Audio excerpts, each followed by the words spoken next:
Isaiah chapter 3.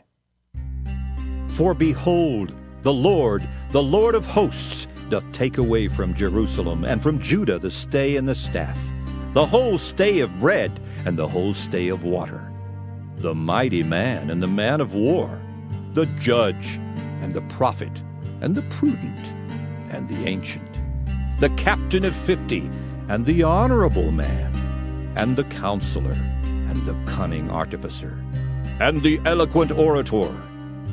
And I will give children to be their princes, and babes shall rule over them.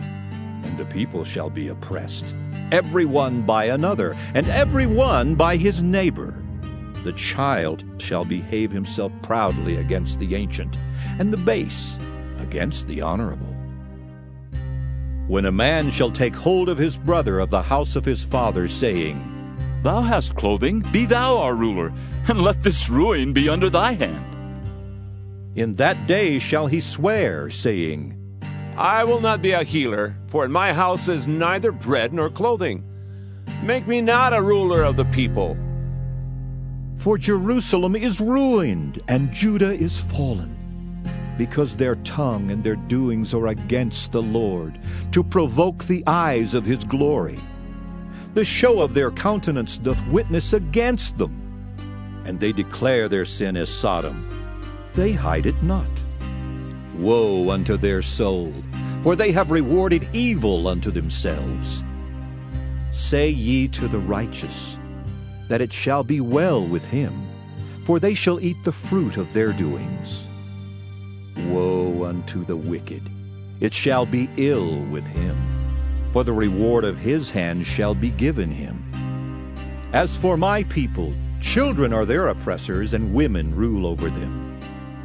O my people, they which lead thee cause thee to err, and destroy the way of thy paths.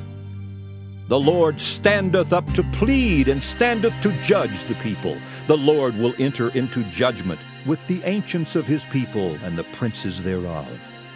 For ye have eaten up the vineyard, the spoil of the poor is in your houses. What mean ye that ye beat my people to pieces, and grind the faces of the poor, saith the Lord God of hosts? Moreover the Lord saith, Because the daughters of Zion are haughty, and walk with stretched forth necks and wanton eyes, walking and mincing as they go, and making a tinkling with their feet. Therefore the Lord will smite with a scab the crown of the head of the daughters of Zion, and the Lord will discover their secret parts.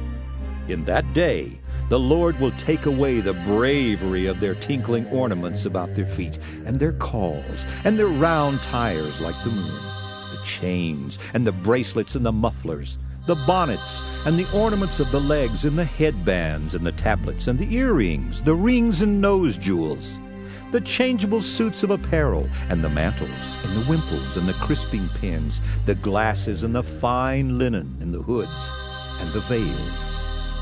And it shall come to pass that instead of sweet smell there shall be stink, and instead of a girdle a rent, and instead of well-set hair baldness, and instead of a stomacher a girding of sackcloth, and burning instead of beauty. Thy men shall fall by the sword, and thy mighty in the war. And her gates shall lament and mourn, and she being desolate shall sit upon the ground.